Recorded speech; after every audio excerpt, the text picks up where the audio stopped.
I know you can count, right? Let me sing a little bit in Swahili. Naweza kuhesabu namba 1, 2, 3. Naweza kuhesabu namba 1, 2, 3, 4, 5, 6, 7, 8, 9, 10. I can count 1 to 10.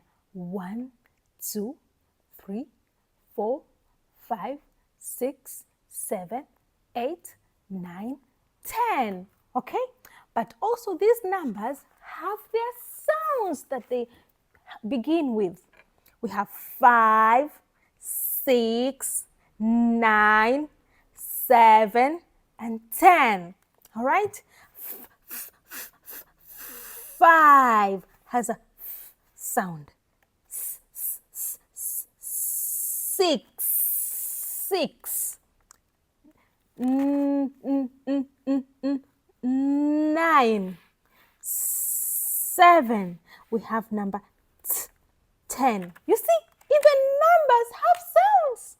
You see, it is very easy peasy banana squeezy, right?